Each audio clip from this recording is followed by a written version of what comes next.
안녕하세요. 에스라 성경학교의 김윤희 교수입니다. 이런 질문을 드려보고 싶습니다. 성경에는 우리가 살아가는데 필요한 모든 해답이 있을까요?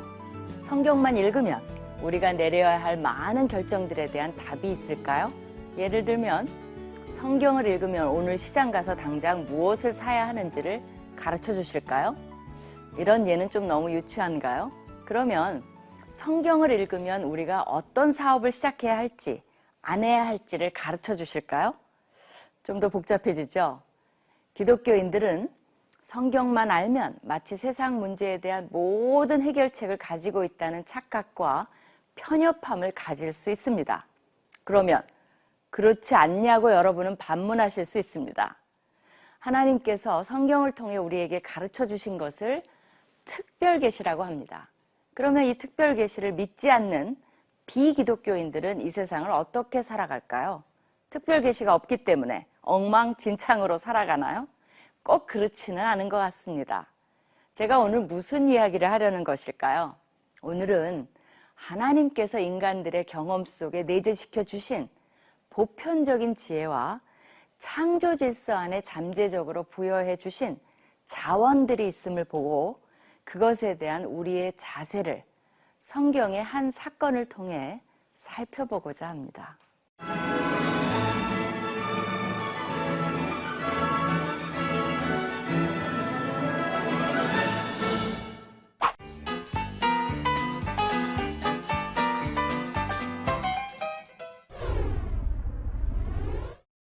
출애굽을 마치고 모세가 진치고 있는 곳에 이드로가 모세의 가족을 데리고 방문한 것을 지난번에 공부했습니다. 기억나십니까?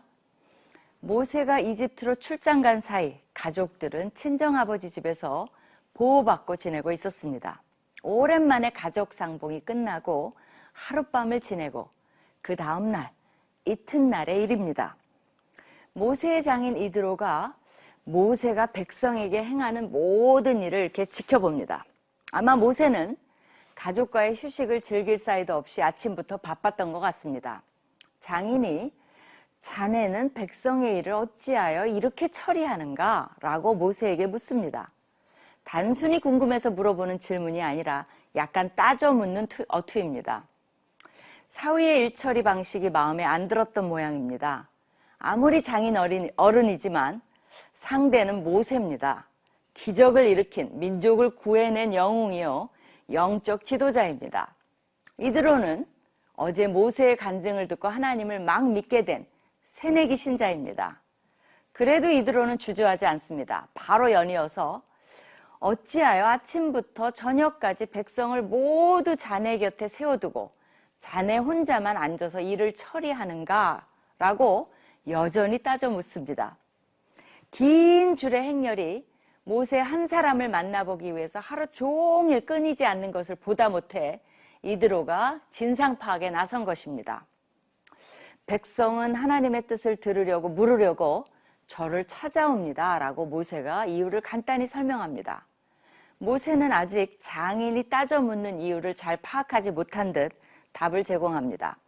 백성들은 일이 있으면 모세에게 와서 하나님의 뜻을 묻고 또 모세가 시시비비를 가려 하나님의 뜻을 알려주기를 원한다는 것입니다. 모세는 이웃과의 문제를 재판하여 주고 또 하나님의 규례와 율법을 알려준다라고 그렇게 답합니다. 모세 혼자서 재판장의 일과 선지자로서 하나님의 뜻을 알려주는 역할과 백성들에게 말씀을 가르치는 일과 백성 사이에 중재하는 역할까지를 다 담당하고 있었던 것입니다. 여기에서 대조가 되는 것은요. 18장 1절 첫 부분에서 이드로가 하나님께서 하신 일을 듣고는 기뻐했지만 여기서는 모세가 하는 일을 보고는 옳지 못하다고 평가한 점입니다. 모세의 장인은 자네가 하는 일이 옳지 못하네 라고 말합니다. 이 옳지 못하다는 것은 도덕적 평가를 내린 것이 아니라 원어로 보면요. 좋지 않다, not good 이라는 표현입니다. 모세의 하는 일이 비효율적이며 비효과적임을 지적한 것입니다. 이 효율적이라는 것은요.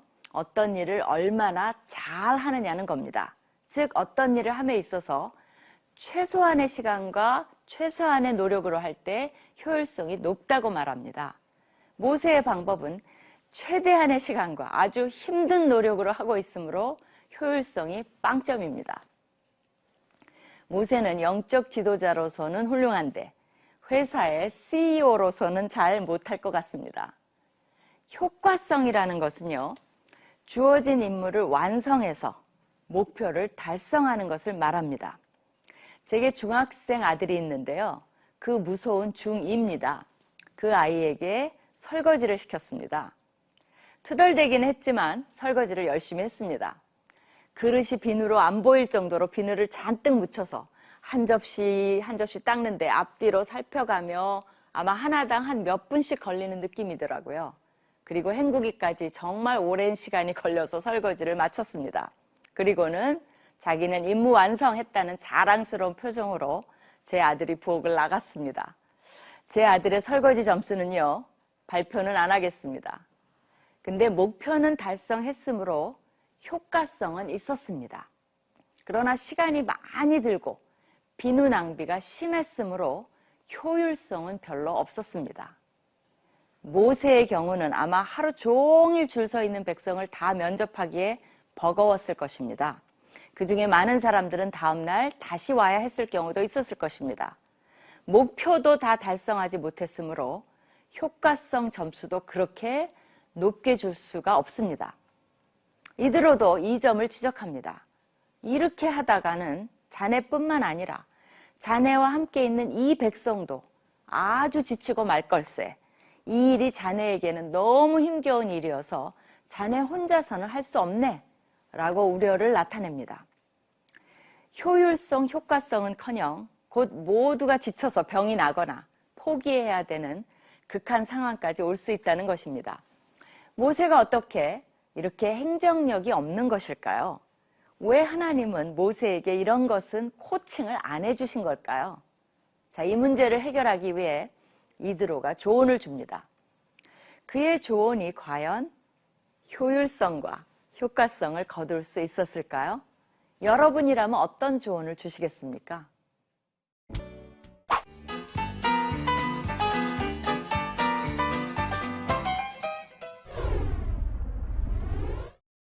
이드로가 모세의 행정력의 부족을 보고 조언을 줍니다. 어떤 조언이었을까요? 삼중구조의 방침을 제시합니다. 첫 번째로는요, 모세는 계속적으로 백성을 대표하여 하나님 앞에 서서 백성들의 소송을 하나님께 베풀되 모든 일을 맡는 것이 아니라 어려운 일만을 처리하라는 것입니다. 법체계로 하자면 일종의 대법원 역할을 모세 보고 하라는 것입니다. 둘째는요, 백성들에게 근본적인 율례와 법도를 가르쳐서 그들에게 마땅히 갈 길과 할 일을 알려주라는 것입니다. 즉, 교육을 시켜야 한다는 것입니다. 평신도 성경 공부를 활성화해야 한다는 것입니다. 그래야만 백성들 스스로도 어느 정도의 판단력을 기를 수 있기 때문입니다. 이드로의 말을 직접 들어보실까요? 이제 내 말을 들으라. 내가 내게 방침을 가르치리니 하나님이 너와 함께 계실지로다. 너는 하나님 앞에서 그 백성을 위하여 그 사건들을 하나님께 가져오며 그들에게 율례와 법도를 가르쳐서 마땅히 갈 길과 할 일을 그들에게 보이고 라고 말합니다. 셋째는 구체적인 행정조직을 구성하여 업무를 효과적으로 분담해야 한다는 것입니다. 모세를 보좌할 수 있는 지도자들을 세워서 역할을 분담시키라는 것입니다. 이드로가 너는 또 온 백성 가운데서 능력 있는 사람들, 곧 하나님을 두려워하며 진실하며 불의한 이익을 미워하는 자를 살펴서 백성 위에 세워 천부장과 백부장과 50부장과 10부장을 삼아 그들이 때를 따라 백성을 재판하게 하라. 큰 일은 모두 네게 가져갈 것이요 작은 일은 모두 그들 스스로 재판할 것이니 그리하면 그들이 너와 함께 담당할 것인즉 일이 내게 쉬우리라고 조언합니다. 이드로는 특히 그 지도자들의 자격에 중점을 둡니다. 그들은 능력 있는 자여야 한다는 것입니다. 능력이 있다는 것은 무엇을 말할까요? 스펙이 좋은 사람, 학벌 좋은 사람, 재력이 많은 사람, 가정 배경이 좋은 사람, 능력 있는 사람이 설명되어 있습니다. 바로 하나님을 두려워하는 사람입니다. 진리를 쫓는 사람입니다. 특히 불의한 이익을 미워하는 자들입니다. 즉 뇌물을 받지 않는 사람들을 말합니다. 이 뇌물 문제가 리더들에게 얼마나 치명적이면 다른 자격들은 일반적인데 반해서 뇌물 문제만을 구체적으로 지적해 놓았을까요? 뇌물은 우리 사회에서도 뿌리 깊은 부조리로 자리 잡고 있습니다. 뇌물을 받고 부당하게 재판하고 사업하고 특혜를 주고 심지어는 대학생들 입학까지도 때로는 실력보다는 돈이 좌우하는 것이 오늘날 우리나라의 현실입니다. 이드로는 이런 이들에게는 능력 있는 자의 자격에 해당되지 않는다고 말합니다. 리더의 자격이 없음을 지적합니다. 이런 이들이 특히 공직에 있는 것은 부적합함을 말합니다. 1000부장과 100부장과 50부장과 10부장은요, 문자 그대로 하면 1000명, 100명, 50명, 10명을 거느리는 사람들을 말합니다. 그들이 항상 재판하게 하고 그들이 해결할 수 없는 큰 일들만 모세에게 가져오도록 하라는 것입니다. 그리하면 그들이 너와 함께 담당할 것인즉 일이 내게 쉬우리라고 말합니다. 이 일을 충고하면서 이드로는 자신의 좋은 대로 하는 것이 중요한 것이 아니라 하나님께서 인정하시고 그렇게 하도록 명령하시면 이라는 단서를 조언 전후에 강조하여 2번씩 붙입니다. 하나님의 주권을 인정한 것입니다. 동시에 자신의 충고에 대한 합리성을 하나님께서도 인정하실 것이라는 확신을 보여주고 있습니다. 이드로는 모세에게 마치 경영 자문위원 같은 역할을 합니다. 요셉이 바로의 총리 대신 역할을 하며 지혜자의 역할을 한 것처럼 이드로도 모세에게 지혜자의 역할을 합니다. 차이점은 뭐냐면요. 요셉은 이스라엘인으로서 이방인인 바로에게 하나님이 주신 지혜를 베풀었다는 것이고요. 이드로는 이방인으로서 이스라엘 지도자인 모세에게 자신의 지혜를 베풀었다는 것입니다. 이드로는 만일 자네가 이렇게 하고 또 하나님도 이것을 승낙하신다면 자네는 이 일을 감당할 수 있을 것이며 백성들도 만족스러운 표정으로 돌아갈 걸세라고 자신 있는 결론을 내립니다. 자, 이제 모세 차례입니다. 그래도 명실상부한 최고의 지도자인데 장인의 조언을 선뜻 받아들일까요? 모세는 역시 훌륭한 지도자입니다. 장인의 조언대로 그대로 실천합니다.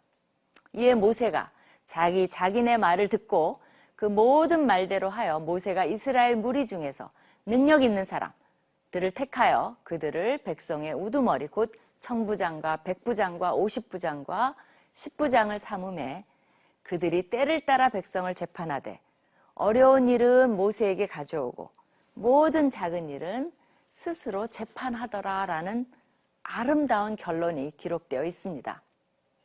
모세의 장인 이드로는 비록 이방 사람이었으나 하나님의 구원 역사를 듣고 가장 모범적인 반응을 보였으며 모세의 삶에 있어서 어려울 때 울타리가 되어주었고 또한 큰 일을 치른 후에 가족들을 데려옴으로 위로와 평안함을 안겨주었으며 모세의 행정 능력의 부족함을 지적하여 이스라엘의 광야 생활을 하는 데에 중요한 조직력을 부여해준 하나님을 경외하는 지혜로운 인물로 등장합니다.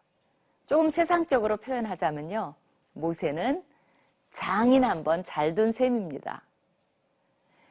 이드로 사건을 통해 우리가 배워야 하는 것은 세상 사람들의 경험 세계와 창조 속에 숨어있는 지혜를 배우는 자세를 우리도 길러야 한다는 것입니다.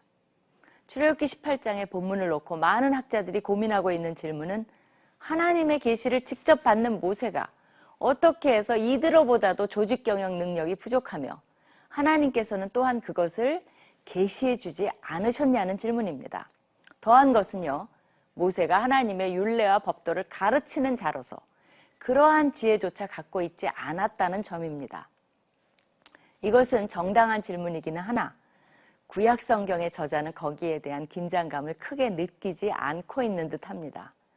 모세가 출애굽의 구원의 역사를 이룩한 지도자라고 해서 그에게 그 외에 모든 필요한 능력들이 다 함께 자동적으로 부여된 것은 아닙니다. 어떻게 보면 하나님께서는 모세의 있는 그대로의 모습대로 사용하신 것을 볼 수 있습니다. 그가 슈퍼맨이었기 때문에 부르신 것이 아닙니다. 그는 조직 경영 능력이 미숙했고 임무를 다른 사람에게 위임하는 아이디어도 부족했습니다. 그렇기 때문에 그러한 곳에 경험이 많은 장인 이드로의 조언이 필요했던 것입니다.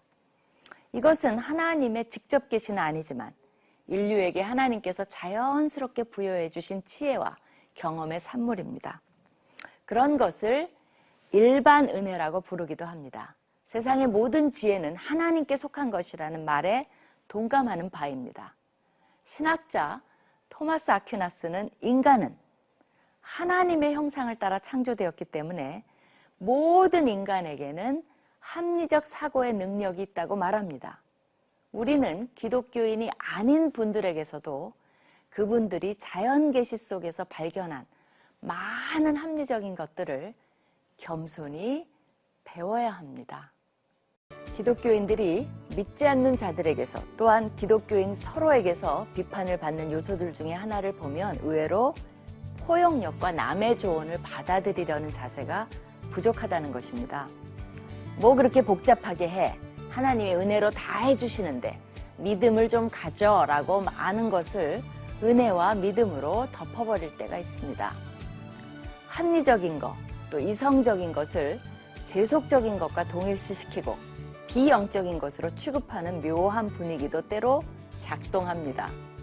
그러나 이드로 사건이 보여주는 것처럼 어떤 영역에서는 지극히 합리적이고 조직적인 것이 하나님의 뜻이요 지혜이기도 하다는 점을 보면서 우리는 그러한 영역들을 구분해가는 분별력을 길러나가야 합니다.